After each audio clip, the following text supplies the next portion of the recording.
almost finished. This, I've been complaining about. Let me tell you my story. So I used to buy 399 for 170 or so gig. Mm-hmm. Then they took the decision that they are reducing the amount of money I pay. So from 399, they brought it to 350. I remember. Then there was corresponding reduction in the data. Not from corresponding. Okay, no. Did I say corresponding? You said corresponding. Disproportionate reduction from the 170 something gig, 182 gig, to now 92 gig. Now they halved it, but when it comes to the amount I was supposed to pay for it, they only reduced it by 49 cedis from the 399 to 350. Kojo, recently I've realized something. Hardly a week ends without me having to renew the 350 that I pay for data. Imagine. Those days, even though when they brought it to 92, it could take up to a whole month for me to use the 92. It used to take me more than a month. Yes. It used to take about 2-3 months to well, you are talking about the 92. Yeah, 92. Sorry, I'm yes. still on the 180 something. Yes. Mm-hmm. Okay, yes, it's true. The 180. It used to take about 2 to 3 months. 3 months. Then I plan for it. So I know that I'm buying for like a quarter this amount and I'm settled. I'm not going to be buying again. Now, the 350 is not enough for a week. And I'm doing this week as an example.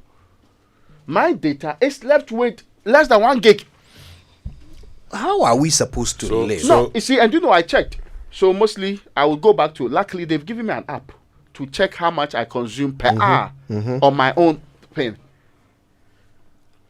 I can even break down and tell you the movie that I watched, or the documentary I watched, how much data it took for me to get that. This is preposterous. It's become, and I'm thinking about me, I'm able to pay 350. But this morning, I have to pay another 350. In effect, you are spending 1,400 Ghana cedis every month. On data. On data. Yes. Instead of the 400 for like 3 months. And the average Ghanaian worker, according to the government statistician, even within the public service, yeah, his salary is 3,000 Ghana cedis. And imagine, that's not the average. No, only 20% of workers earn 3,000 Ghana cedis. Even that grouping. But you think about it for me.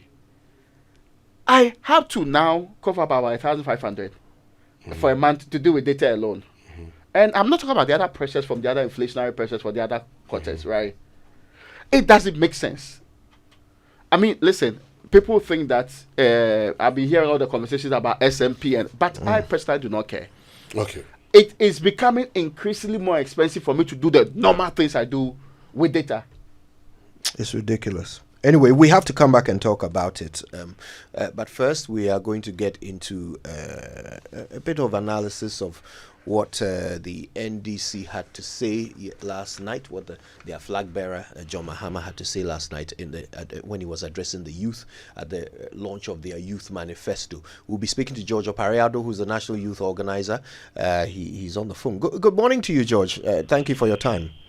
Morning, Kwejo. How are you doing? Very well, thank you. So we'll be engaging George to get some clarity and further elucidation on a lot of what we heard yesterday. But first, specking that old car, or maybe it's a makeover or a relaxing beach getaway.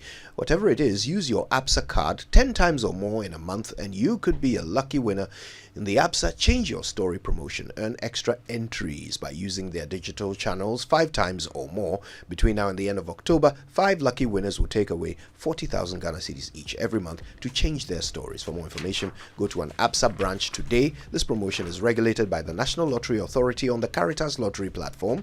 Your story matters. ABSA. Terms and conditions apply.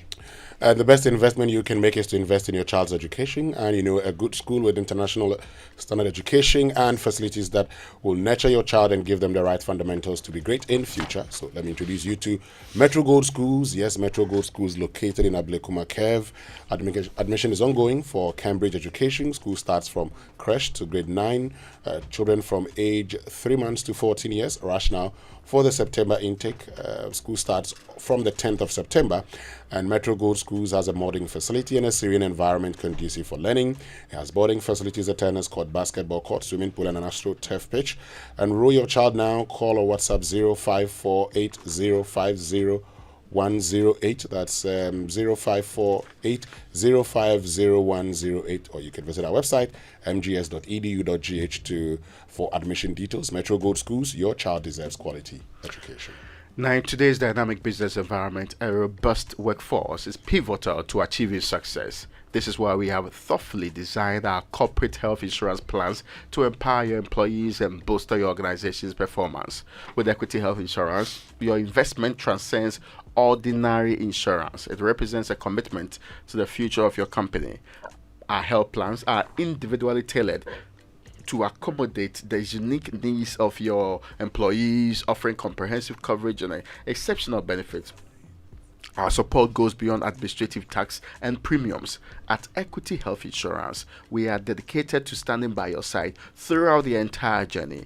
Please feel free to reach out to us at 0501 515 124 or 0539 135 073 so that we can further enhance the level of service we provide to you. Always #here for you. All right, well, let's get to it. In what some are considering to be yet another innovative engagement platform, John Mahama of the NDC launched his party's youth manifesto in a town hall engagement at the Bukum Boxing Arena last night, with quite a large crowd and energetic engagement, which included skits and comedic moments, as well as John Mahama taking advantage of his language skills to engage in answering questions in many different languages. The former president and current running mate of the NDC sought to outline his policies aimed at the youth. Let's listen to a quick wrap of that, and then we get into the conversation. For all university entrants into level 100, you are not paying academic fees. He will set up the National Youth Employment Bureau under the National Youth Employment Agency, especially in rural areas, offering incentives to encourage them to accept postings to underserved areas. This one be the yawa of the day. Boys, they hustle, and job no day. So now the bet, they do small, get money for gobe. You see? So we talk already. Say where we come. The betting tax will go remove them. E-Levy too will go remove them. The Chamber of Local Government, the National Union of Ghana Students, and the IEA, amongst many other well-meaning Ghanaians, have spoken favorably about the 24-hour economy initiative. We shall not fail them. We shall deliver to exceed their expectations. And we will create the jobs that you young people have been waiting for. And when these jobs are created, none of you will be left out. There will be no closed season for artisanal fishermen. So the closed season will be there for the big trawlers and the big fishers.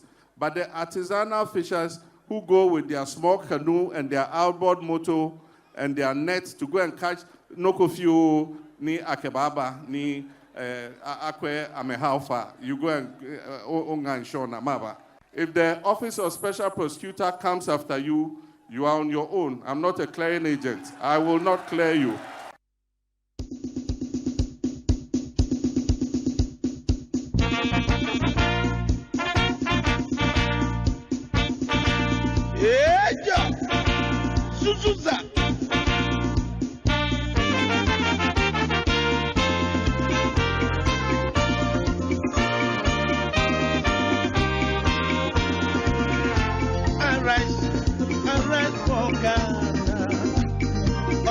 Of the land, forward and seek your future. Development our God, from vision to victory, the NDC shall lead. Able Democrat, Ghana, our strategy. Yeah. All right. So that's how it all went down last night. Giorgio Pariado is a national youth organizer for the NDC. He's joining us over the phone now. George, this is yet another. Let's call it innovative, because it's not the norm, is it? Yet another innovative platform that the NDC has created to engage with the public. This time around, launching your youth manifesto in this town hall meeting, where lots and lots of questions were fielded by the president amidst, moments of levity and crowd rallying and so forth. What informed this format? Good morning, my state. I'm quite sorry. Over the years, we've launched manifestos, and sometimes along the line, youth-related issues get lost. And if you look at the current population too, you realize that young people have taken the center stage. Young people dominate. And so we decided that as a party, what are we going to do differently to be able to attract young people towards the NDC and then be able to speak to them directly on a platform that is not going to be shared by any other group. And so we decided that on International Youth Day, which is a day where young people are supposed to be celebrated, in commemorating it, we'd rather use it to launch our youth manifesto. So over the last 6-7 months, the team has been working to put together this youth manifesto. We've consulted broadly, we've engaged various youth groups, we've engaged various stakeholders, and what you saw yesterday was the summary of the documents that we have ready to be put out to the media. And so we decided that yesterday we're going to just speak to young people. So we did 2 programs. We launched the youth manifesto at the UPSA Fifth Auditorium in the morning. And on that platform, it was just policy. So people were not given the opportunity to ask questions. And then in the evening, we decided that since they are launching such a policy, young people may have an interest in asking and engaging directly with the principal candidate or our lead candidate, our standard bearer, which is our flag bearer, John Mahama. So let's organize a platform where we put President Mahama in the middle of the crowd and let the crowd ask him any questions at all they have. And so that is why we ended up at the Bukom Boxing Arena last night, where President Mahama moderated his own program. He was only introduced, he came on stage, picked the microphone, spoke for 5 minutes, and he himself now decided to pick the audience so that it doesn't look staged. So anybody who raises his hands, he picks you up, and then he asks your question, and then he answers. And we got questions from various sectors, and he did well in answering all the questions that were asked him. We believe that after yesterday, we've been able to sell hope to the teeming youth of Ghana. Okay. Now, there are a few things he said that have made the headlines, and people have raised some further questions seeking to understand more. One of the big ones is his promise to actually now pay for the academic user fees for the first year students in tertiary education. Maybe first we can get some understanding of the general rules around it. So it will be the academic user fees, not the residential user fees, and it will be for all first year students in government-run tertiary institutions. Is that correct? Public universities. Public universities. Okay. So does that include the technical universities as well? No, currently it's for the public universities. The technical universities are not part. But going forward, depending on how it rolls out, we believe along the line they'll all be brought on board. But for now, we are looking at the public universities. Okay, all right. So this will be in addition to the existing free SHS, which you say you will improve and even extend to private schools, right? Yes, that is also correct. Okay. Now, one of the big criticisms that John Mahama has leveled against the current free SHS is that it is a huge cost item. It is not targeted. He even said recently at his Meet the Press that Ghana is the only country he knows that pays for boarding fees. And he talked about how that really is not practical. But he's doubling down and intending to pay for even more of it across private schools and then include first-year academic user fees. How is he intending to fund all of that? If I explain, we have had issues with boarding fees coming on board free SHS. When we introduced progressively free senior high school, we're paying the fees for day students and the school fees itself for even boarding students. And that is what we emphasized on initially.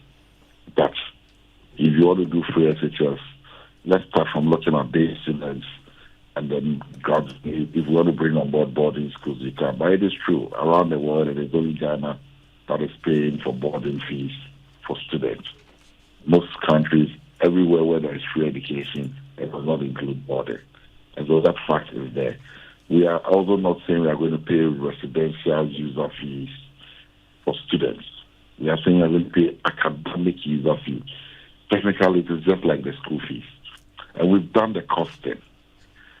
It's currently, the figures we have is accurate, which I believe rightly so. Currently, we have about, this academic year, 123,000 students enrolled in the various public universities. The faculty, the academic user fee per school, depending on the school, ranges between 1,800 and 2,200. Maximum 2,200, lowest is 1,800.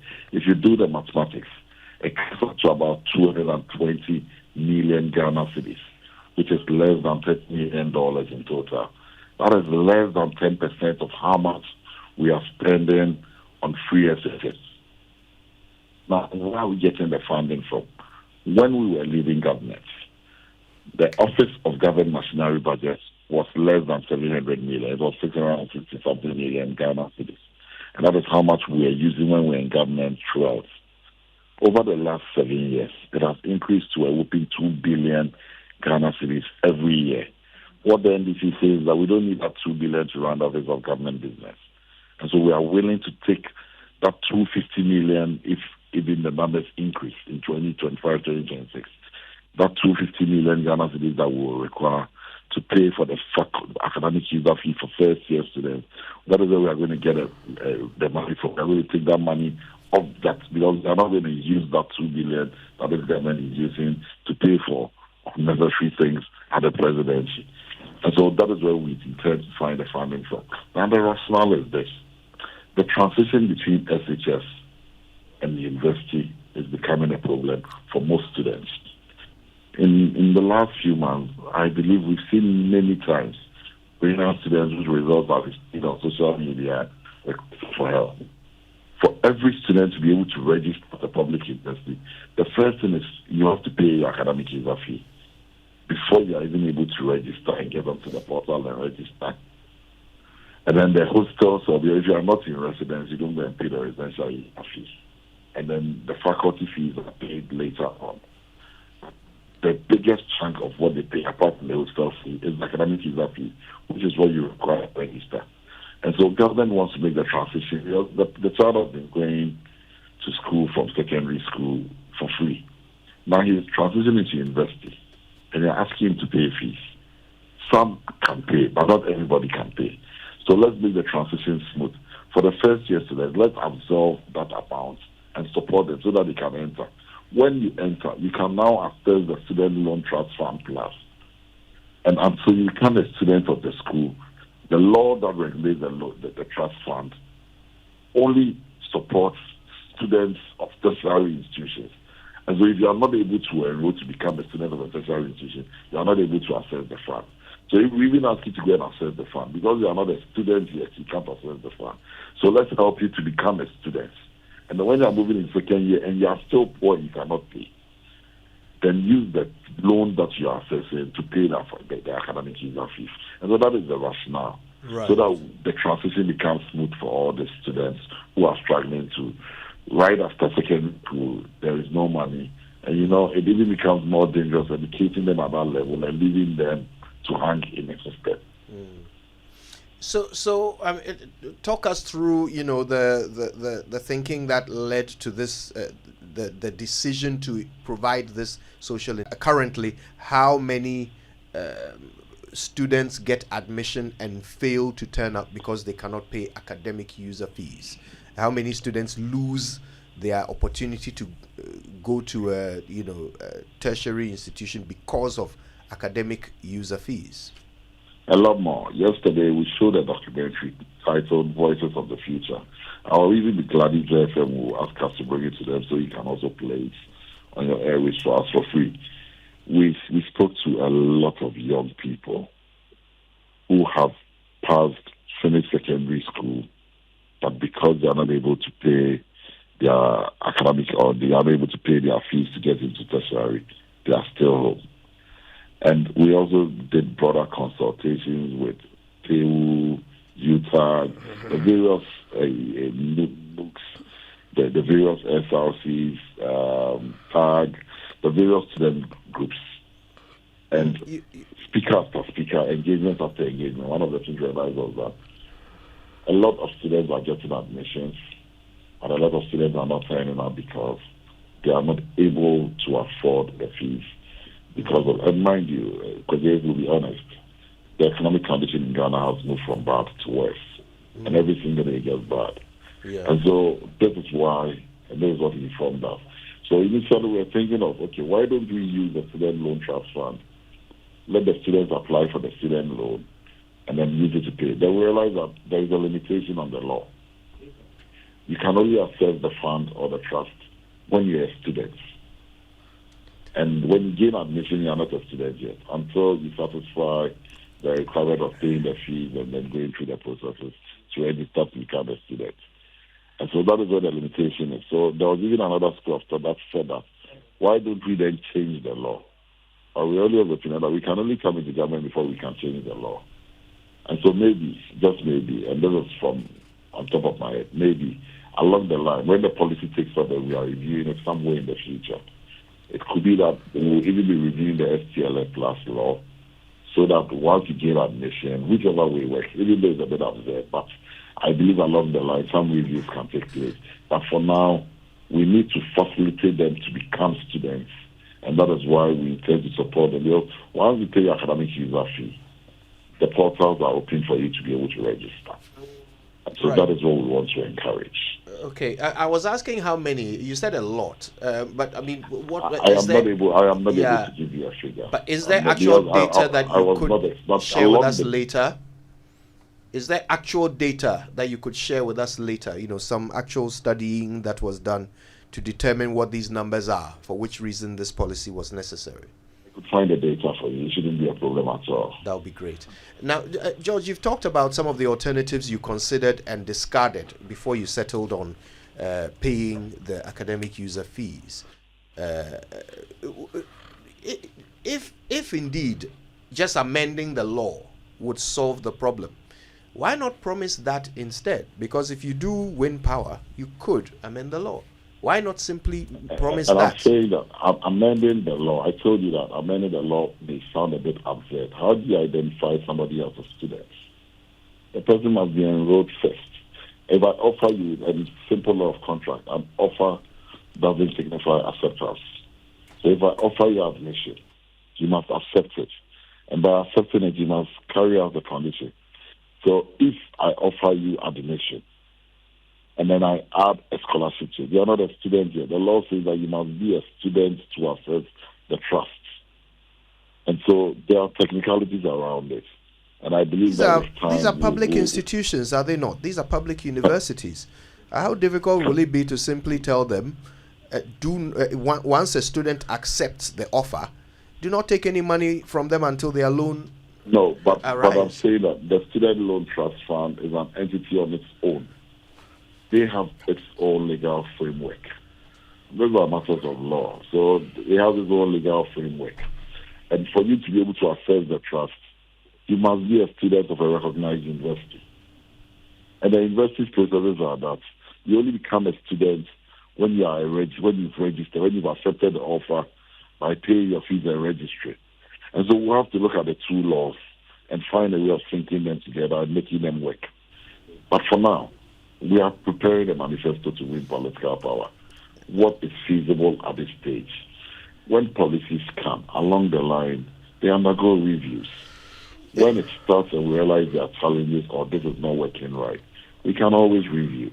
It is not cast in sand and stone. Well, and George, so we can always.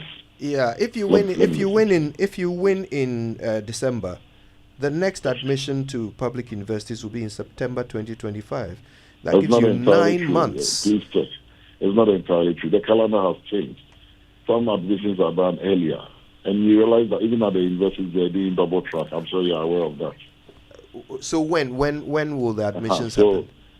because all I'm saying is that we need to look at the university's law. But mind you, every university has its own law. All the charters are not the same. And so to sync all of them together is more work. It's not something you can do over 2 months, 3 months.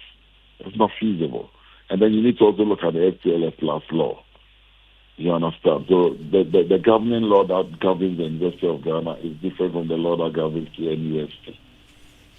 Okay. So you cannot just put all of them in one book and say that one brush, I'm using to paint all of it. You can't do that. All right, George. Let's bring in Franklin Kujo. He's the president of Imani Africa. Franklin, good morning to you. Good morning, Safuhine. Is it Safuhine or Safuhine? Safuhin. Yeah, it's nice to have you, George. Thanks for the like time. Safuhin, but yeah. So we've been listening to George explaining the policy to pay the academic user fees for first-year students in public universities. Before we go on to some of the other things we heard from the flag bearer of the NDC last night, I'd love your take on this particular policy. Positive intervention or not? Good morning to your colleagues and everybody listening. George, good morning. First of all, there will always be needy people, right? You and I'm sure everybody would have been needy at one point of their lives. We are still needy. You compartmentalize need. I'm sure at some point you need something. With education, I think there's still room for covering a lot more people who definitely need support. My only worry is that there seems to be an internal inconsistency when it comes to the provision of freebies for not just education, but for everything else that maybe the NDC would have had issues with.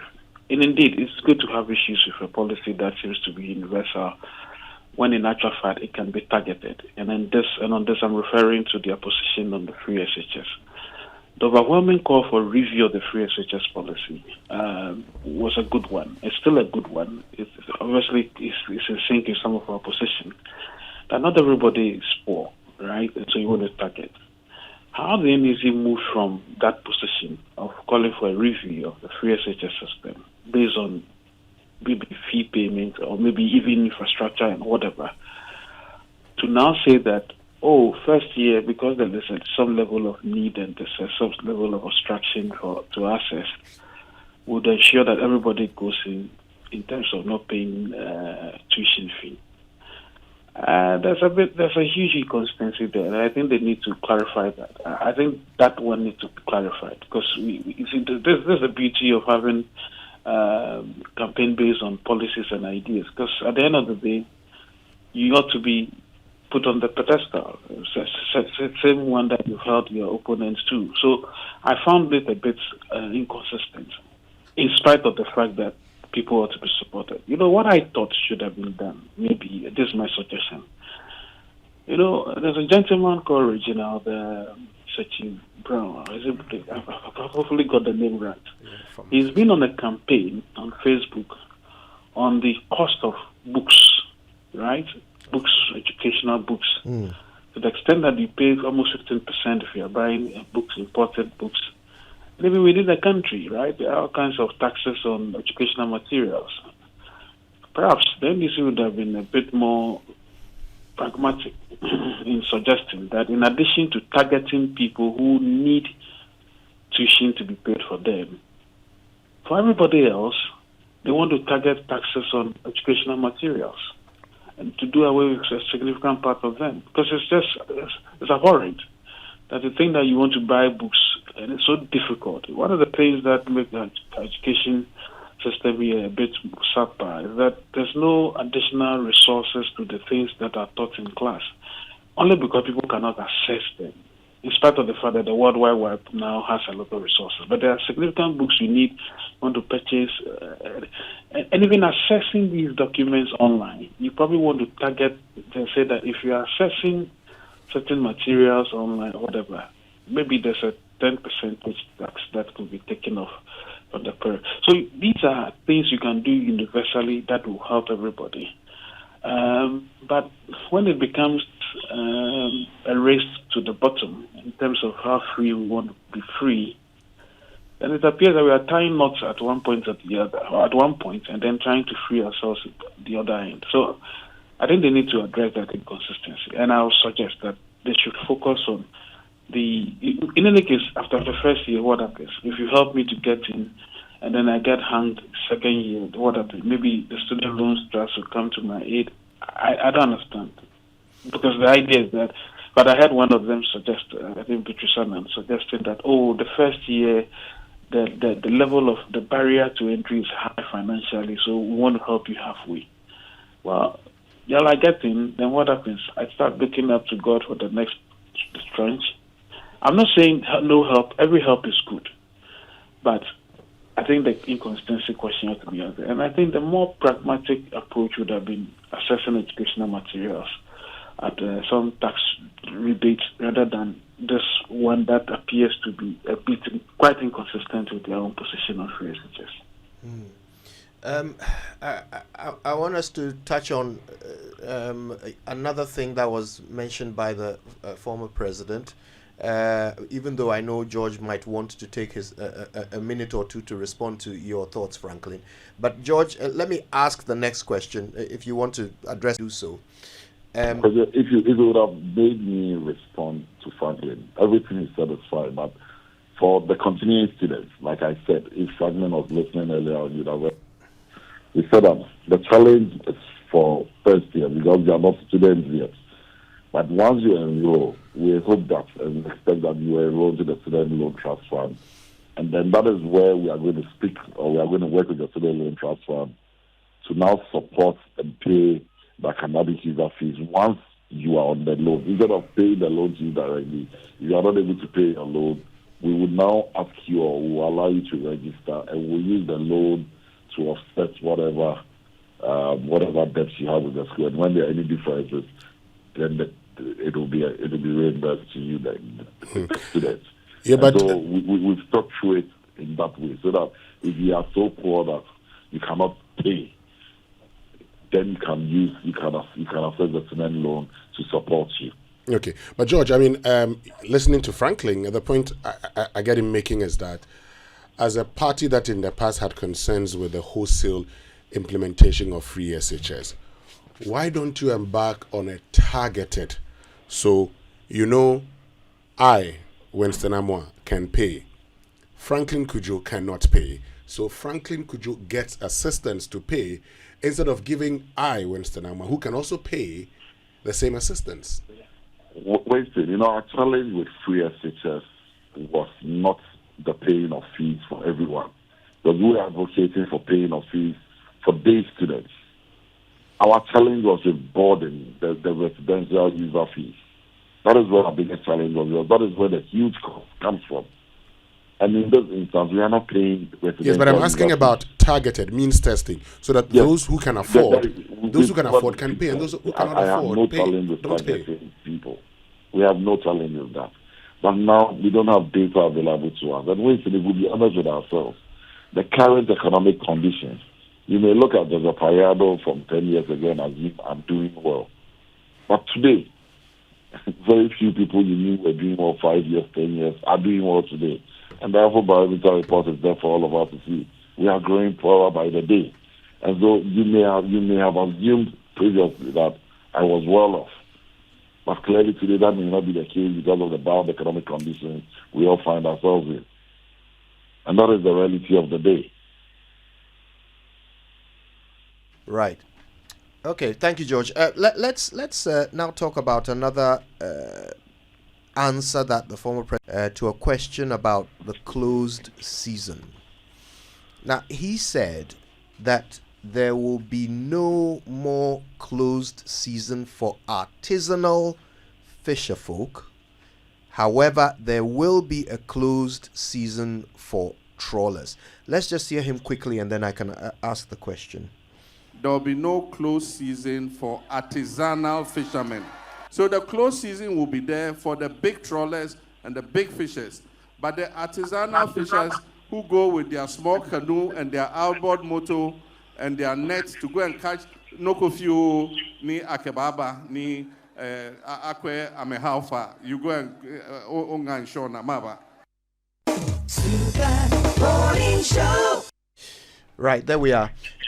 Now, George, I guess the clarity that is required here is around this idea of a closed season for trawlers. Now, as the law stands, artisanal fisher folk are the ones who fish in the shallow waters, if you like. Trawlers fish in the deep sea.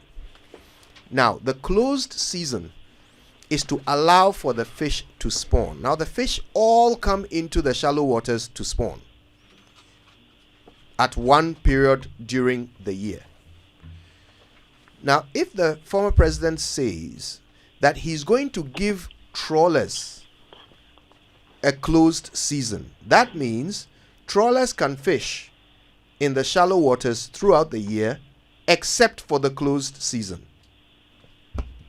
Is this not problematic, bearing in mind that it is illegal for trawlers to fish in shallow waters? But if you had listened to the full audio, you realize that he even spoke about the challenge we have with trawlers fishing in shallow waters. And that has become the norm now. And he even emphasized that they are not supposed to be fishing there. And so they are supposed to be fishing in the deep sea, in the high seas, not in the shallow waters. So he emphasized that point very well yesterday. So why not then just say that you will ban trawler and ensure that trawlers don't fish in shallow waters? Why give them a closed season instead? He said that they are not supposed to be fishing there. The law forbids them from fishing in shallow waters. So why give them a closed season? Why give them a closed? What he said, he didn't say he was giving them. What he said was that if there is any closed season, it should be affecting them. Currently, even with the law operates, the law is not being enforced. And when we engage fishermen, when we engage our fisher folks, those were their concerns that they are struggling because they don't have the capacity to go into the deep waters. Those who have the capacity to go into the deep waters are now struggling with them around the shallow waters. And when they come into the shallow waters with their big boats, it disrupts the breeding processes for the fishes. And that is the challenges. So that is what the Excellency was emphasizing on, that they are not going to be allowed in the shallow waters. But you see, when we talk about where will the closed season apply? So where will the closed season apply? When will the closed for all fisher folks, minus the artisanal? What was the word? I'm not able to pronounce artisanal, yeah, artisanal fishermen. So that means the trawlers. Come again. So that means the trawlers, right? They have some who just go with their nets. Yeah. So where will the closed season be applied? In the deep sea? Yes, the deep seas. And then we are not going to allow them. We are not going to allow the trawlers come into the shallow waters at all. Yeah. Because so that the closed season will be in the deep sea. If they are not fishing in the shallow waters and it's left to our smaller fisher folks, all year round they can go in and get something more, and they can even have enough stock. And so when they are even difficult, so when they are close, they only have to struggle. But because they have to struggle with those big boats all season round, it always becomes a challenge when the sea is closed. Let me put it that way. Right. Forgive me. I really want to get it clear. I want to understand it. So there will be a closed season for trawlers, but that will be. I'm not from a coastal area, so this is not my area of expertise. What I can do for you is, I will get somebody from our manifesto committee who sits on the fisheries committee to answer most of these questions for you. All right. I cannot pretend to be a master of all trade. It is not an area I'm very familiar with. That's okay, George. That's okay, George. Let's touch on the taxes, and then we can get Franklin to comment on both. So there was a promise to scrap the E-Levy and the betting tax. And that has sparked some reactions from economists who suggest that everywhere in the world there's a tax on betting. Why does the former president not want betting in Ghana to be taxed? No, so he didn't say he does not want betting in Ghana to be taxed. The people who are being taxed are not the people who should be taxed. The taxes should go to the betting companies themselves, not the people who, the small, should I put it? The winners. The individuals who go and bet. The winners. Not the winners. Right, but winners are taxed everywhere. Yeah, you see, if you look at the kind of betting our people are doing here, and you compare it to the gambling, the big casinos and what have you, where taxes and the big lotteries, it's totally different. We are looking at this sports betting taxes for people who don't have jobs and are struggling, and because the economy is so bad. And we also give an alternative. When you spoke about scrapping that tax, he also spoke about an alternative source of taxes. He just didn't live in that. He said it's a revenue stream. And because we have a contract with the IMF and the World Bank, that tax must come in. So we must be able to find another tax stream to bring on board if we are going to remove this tax. He made that very clear yesterday. And so it's not that we are scrapping it and we are not going to look for an alternative to replace it. He also spoke about the E-Levy. And what he said about the E-Levy was it was started as a tax that was going to solve all our expectations. So clearly there's something wrong. And I led a demonstration against E-Levy in this country. And I remember I said that you cannot tax my capital. And so he also said that we should relook at how the tax is operating. And it's become retrogressive. And that is why it is not getting the results that it needs. And so we are going to find other means of getting those taxes, but not the manner in which we are taxing the people. Okay, Franklin, let's get your impressions on these two issues: the fishing matter and the taxes. Well, I'm not an expert on fish, except that I sold fish for a living at some point in my life, all the way up to 6 form. Some will call that expertise. The fish I sold was dry fish, the river fish you call it, so the ticos, the patatas, and all of that I sold. Wow. It's quite a delicacy. I wonder why people like fish from the sea, by the way. Which means to me that if you think the fish is being overfished, you probably want to look at alternatives. I mean, clean your rivers, make sure that that's another conversation, isn't it? Because I'm saying the rivers are all just gone. Why don't you look at those options, optimize create avenues of people to have a variety of protein in their lives, and get more sources. As far as trawling goes, illegal fishing goes, I think it's an age-old problem, isn't it? And I think we really don't have I don't think we develop the ability to ward off these people. When I say ability, I don't mean that we don't have the evidence of thinking. The resources. How many of these speedboats, or how do you call it, naval boats that the Navy has? I can't count how many they have, right? So maybe we need to look at that. But there'll be illegal fishing in the all the time. You cannot police your seas all the time. It's not possible. Well, it may be possible if you have a lot of resources. So for me, my thinking is this whole thing about seasonal fishing and politics and political premix. I don't even understand this business. Let's optimize, create avenues for people to have multiple sources of protein. In any case, so that's what I'll say. I don't have any major point about this fish matter. I don't particularly like fish myself, so anyway, that's selfish, by the way. Listen, on the issue of taxation, there's obviously the inelasticity aspect of a tax like betting tax. In spite of the economic challenges, I do not agree that we should take that. We should remove taxes on the betting. If we can revise the taxes downwards, because I think at a point it was so high. I had some of the boys complain, and I thought I understood them that we are not creating jobs for me as a government. The little joy I get from betting, we tax the joy away. So We don't want that. So I think there must be a middle ground. John should have been saying that, look, taxes must be garnered. Taxes must be collected, and especially things that not everybody really enjoys. It's everybody. It's an inelastic good anyway, because if you win, you keep on betting. Right? So it has nothing to do with maybe the rates ought to be revised. That I agree with. But in terms of doing away with it, that's more political talk. And I think the boys were happy yesterday. You know, they started saying, they started singing John Mama forever, and that's what people like. People like free things. They don't Franklin, possibly like to say exactly how it's to be funded. On E-Levy, though, you know, that tax should have never even been started. We shouldn't have even started the conversation on that tax in the first place. So, absolutely spot on to remove it.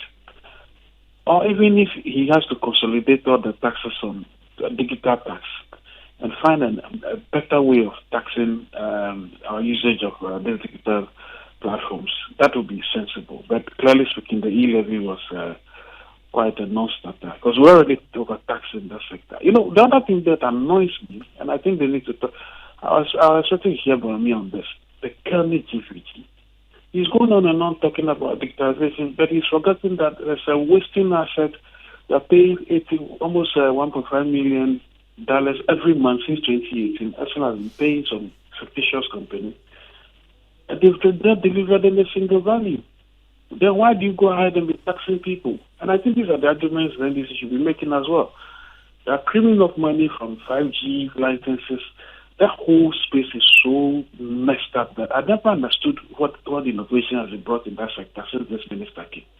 Zero. I think maybe it was just the first year that she did a bit well.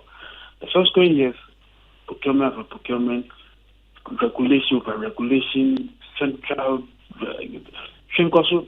So I think the best thing is we should have a conversation about digitalization, proper digitalization that also looks at the cost of digitalization. Because it's costing us too much to do some of those things.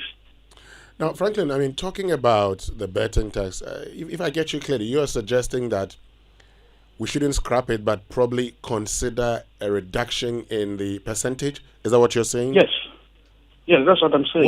What's the idea behind this point? Well, like every other tax, you also want to be careful that you are trying to generate revenue from a particular scheme. If you tax the joy away, people will no longer find. First, the volumes will be lower. You may think it is inelastic, and so people will stay to bet.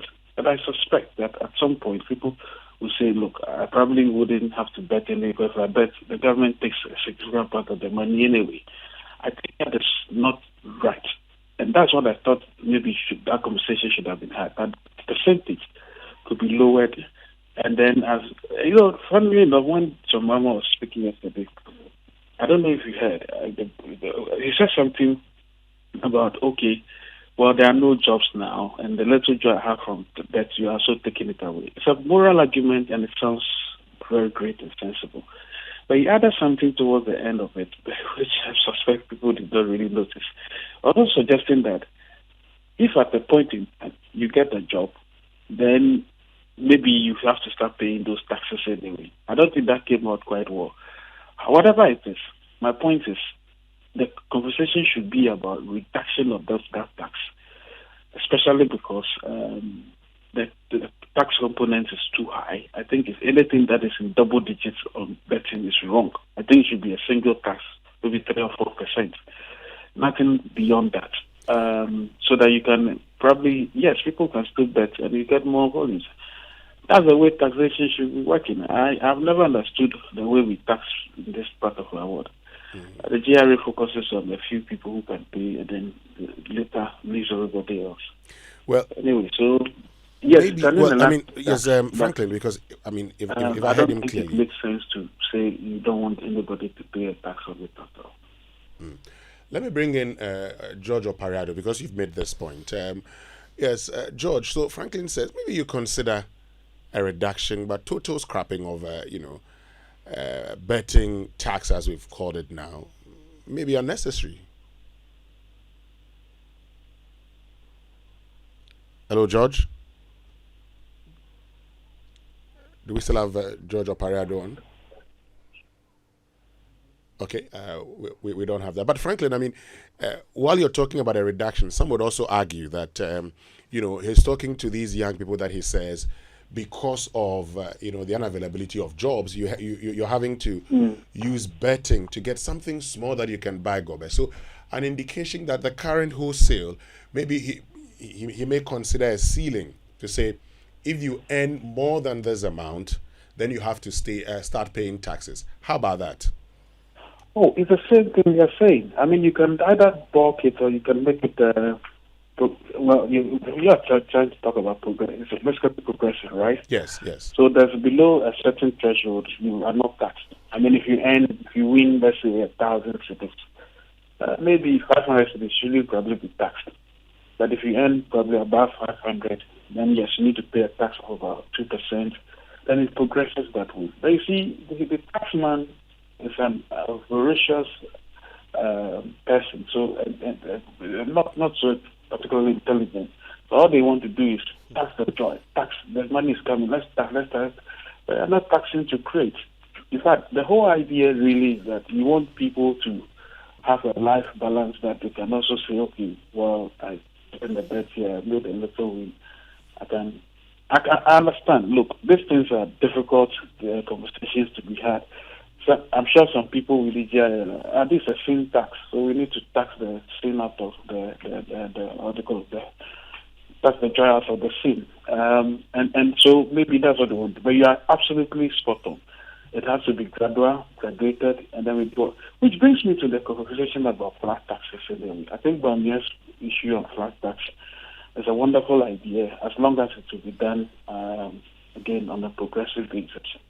And then it can also help everybody. But as far as this tax goes, I'll suggest a reduction in the tax, because I think the boys have been complaining that it's just too high. All right. I mean, how do you tax people's lap anyway? All right. Now, Franklin, just before you go, because you talked about Galamsey, I know that it didn't quite come up as a prominent issue last night, but John Mahama did say a few weeks ago at the Meet the Press event that he would grant an amnesty to those who have already been prosecuted for Galamsey because they are the small fry. He wants the big fish, so he would actually let them go. What are your thoughts on that? Well, listen, if you ask me, I think it's not a bad idea. You know why? Who was it? This great Irish, was he a poet or a prose writer who said, "We hang statues and the greater ones or great ones in office." Almost everybody involved in the Galamsey, well, of course, there are the young people, the middlemen, and all of that. We all know that at the tail end of it, at the end of the chain, at the other end is some big people who are actually facilitating this whole thing anyway. Why are they being left? Look at how the OSP is struggling to deal with this. I've said thing. Anas did his own stuff. What have we done about it? People fight you through courts. I think the whole government, maybe it's only Nanado who is not probably involved in Galamsey. I think everybody, government, one way or the other, has an interest in Galamsey, and so they're not even interested. I want another giving up, because I think if he had his way, he probably would have done something about it. He checked out long ago, by the way. He checked out last year. So this Galamsey thing, I agree with John. Those who have served terms already, yes, they should be pardoned, not to go back to the old ways of doing stuff. But there's a moral argument to be made. How come the reverse, even though these boys have been arrested and are in jail, how come Galamsey is even worse than before? So there's a serious moral argument there. That means the people who are actually benefiting and encouraging it are actually outside. And they're the greater ones that are in offices directing affairs. So I agree with him. Don't hang petty thieves and appoint the great ones into office. But is it a realistic conclusion that every person who engages in Galamsey is working for a kingpin?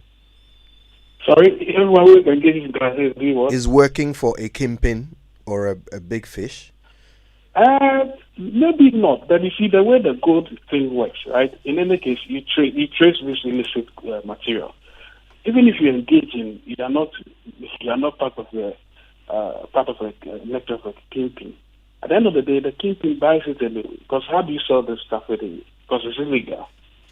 So once people who buy them are kingpins, so you've actually been part of the process of galamsey. Galamsey is not just the people who go and dig. It's the value chain itself, the way it is sold, and the way the commerce through which it passes. Which brings us to the other conversation about galamsey in bigger places. Right. This refinery thing that we are trying to do, we are still finding questions around it. It appears the Bank of Ghana needs to complain. We have to find a day to talk about the refinery. That's a topic on its own that we are very interested in. But for now, I want to say a big thank you to you, Franklin, for your contributions. Pleasure. We've really enjoyed having you on the show, alongside George Opare Addo, National Youth Organizer for the NDC. Ray. I think now we are getting some clarity on what, especially this conversation we'll be having about the academic facility user fee. I would have expected that a policy, and we should make it the norm, policies identify gaps. You get what I'm trying to say? In policy making process, somebody would have identified the gap there. What is the current gap in the system? We are being told that people are increasingly finding it difficult to pay entry fees into universities. Now, Winston, when we discussed the Legon fee, for example, the 2,300, and he said we should take away the additional fee, so about 2,000 that is paid by a humanities student going to Legon for 2023-2024 academic year. The policy down there by the university is that 50% of that, in fact, it's the residential facilities that fee that you have to pay all. So, but the academic facility user fee, in Legon's case, you can pay 50% before you go into entry. I, frankly, do not accept as a very strong excuse that we cannot tell, if I'm education minister today, tell Legon that you are expecting 2,000 students. Out of that 2,000 students, even if you believe everybody should be paid for and that it should go through the students' loan trust fund system, we have identified 500 students who will be applying for a student's loan. Let them go into the school. When they spend some time in the school and the student's loan system clears them, we will pay you by the end of the year. I hope you get me. Nobody should miss the point that government has already taken care of tuition, which is the huge chunk of the fees for the child. So if government is telling, and in this republic, we have changed, this is an act of parliament, not entrenched constitutional provision. We have changed acts of parliament. We have introduced laws within days. Do you get me? We have called even certificate of urgency has happened in the republic before. So why? When free FSHS came, we didn't do it retrospectively, right? We said coming into the new academic year, those who were in school at the time were not beneficiaries. So government can say, if Legon students are going to school, let's say regular students of Legon are going to school in October of 2025, we begin in the year 2024, clearing out all of these issues that are requiring prompt payment. I hope you get my point. Precisely. I mean, I think we should think deeply, but fundamentally, we should have that data that suggests that out of the 60% or so who are unable to take up Legon admission, even though they passed and were admitted to Legon, it was because they could not pay the academic facility user fee. This is where you now convince me and many others that there's a need to bridge the gap or step in and help them. If it's 60%, and I want to believe if it's even 80%, then there's overwhelming need there. If it's 20%, I suggest to you there's a way to identify that 20% and deal with that matter in a way that you don't make a blanket policy out of it. And I'm not saying helping people is not good. I'm saying let's evolve in our thinking because our resources are not unlimited. If you make a decision to spend 200 million on a project, it means that some other area will be lacking 200 million. That's simple. It could be goods and services for a preposterous unit. You get my point? It could also be consumables for a hospital. Precisely. So, I mean, you choose properly. And we are no longer excited by mere propositions that appear not to be so much grounded. I know a lot of brilliant minds in the NDC. So I'm expecting that this question, why is this need urgent? And the excuse that we've spoken to a couple of people is not good enough. No, that's not data. Yeah. I That's mean, not and data. we should be able to evolve our thinking. And you see, he explained that he didn't have the numbers with him.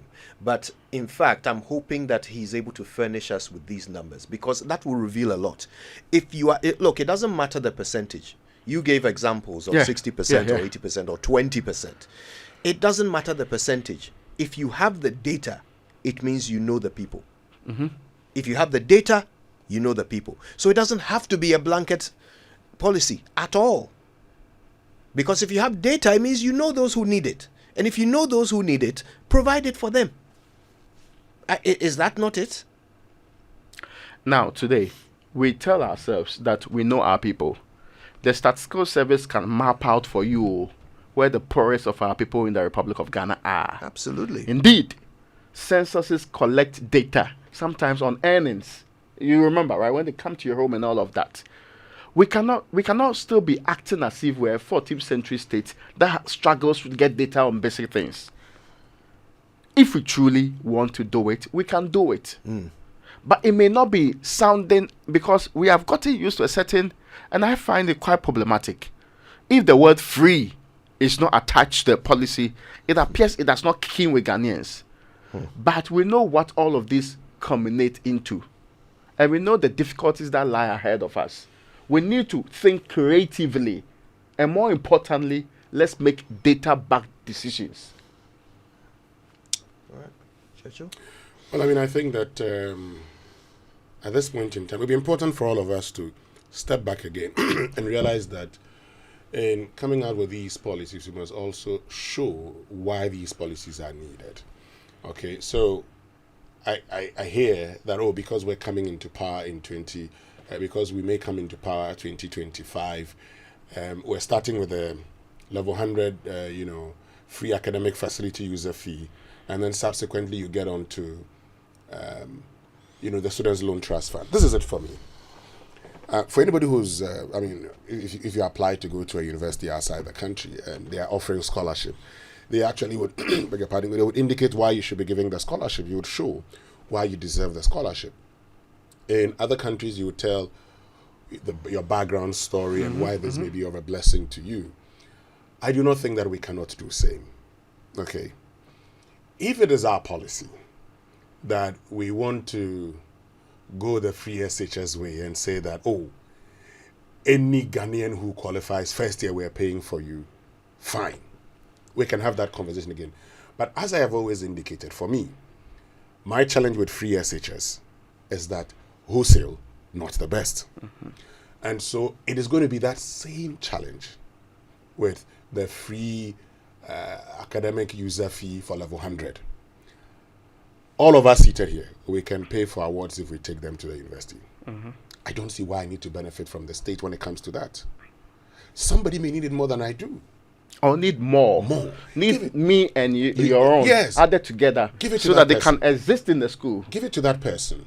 And somebody may actually need residential facility user fee. That's true. Find ways and means of giving it to that person also. So in fact, if this had read that we're going to, ensure that we're going to create a scholarship scheme, a financial aid scheme for those who need it, I am all for it. Yes, that would have sounded I am all for it. prudent to me. But if we say, fresh, because you see, I'm just looking at the NDC youth policy document. I'm looking at it. I want to read something to you, and it would help me actually do the kind of analysis I want to do. It says, extend free SHS to cover students in private senior high schools. Okay. D, listen to this.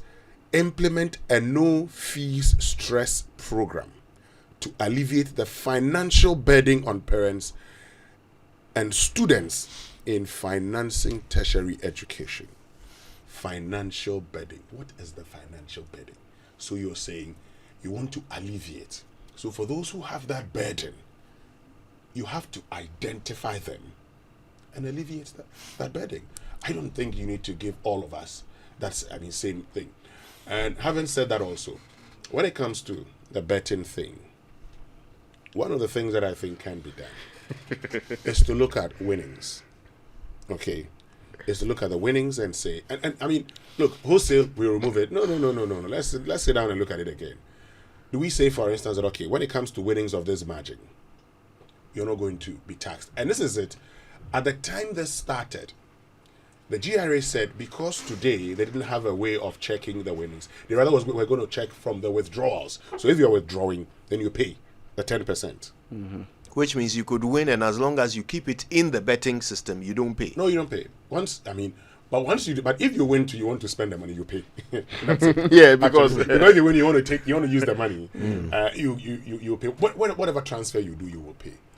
But this is it for me. I think that if we actually streamline it properly, we can say, okay, winnings of this margin would attract this percent. I mean, it should be progressive. This percentage of tax. This one gets you that percentage of tax. That gets you that percentage of tax. So that if, for instance, we're saying that, okay, for these guys who engage in bettings of 5 cedis and win around 100 cedis or 200 Ghana cedis. I call them the low-income individuals. Exactly. Whose only financial relief is perhaps engaging in this. That's it. So for those people, we can actually say, no taxes. As we even do with the income tax. I mean, your salary, there's a certain level. There's a it is gradated in a way. Yes. It's progressive. So as you earn more, you get to pay more. So we can do that. But as for wholesale, because I know somebody who doesn't do any work. All he does is that he has actually employed people to be betting for him. He set up a whole room where people are betting, ice hockey, everything, they are betting. And he's making a lot of money. I think that person doesn't have to pay some. Then when I get my small salary, then I go and pay. I get your point on that. Yeah. And luckily, we have come to some understanding of how we treat the low-income people. Oh, yes, whose only avenue for making something meaningful is to what they call it, a betting. So I think that we are in the middle line on that. Yeah. Yes. Yeah. I mean, I'll wrap by saying, look, anytime that someone wants to solve your problem and insists on spending money to solve it when it could be solved without spending money, you have to ask yourself why. Why does he prefer to spend money? Okay. The NDC and John Mahama have come a very long way from their original position on free SHS. To hear them now say that they will even extend it to private schools. And then on top of that, they are also going to pay academic fees for every first-year student. Problems that can be solved without money. If you insist on spending money to solve it, you make me question you. Because this one is a matter of just changing a simple law. They are collecting the money from them up front, and they can't afford until they get their what's it called? Into the school. Yes, until they get their Admission loan, letter. student loan. Okay. So just arrange it so that they don't have to make any payments until they are eligible for the student loan. They apply and then they make their payments. Just do that. I mean, it's a simple, elegant solution that doesn't require the consolidated fund being depleted of 200 million to achieve it. Especially when academic facility user fees were introduced because government reneged on this responsibility of giving schools their subsidies. Precisely. Oh, come on. No, I mean, this one is no. Please, let's sit down and think of solutions that don't cost us all money. Why? Sikana ibini ho.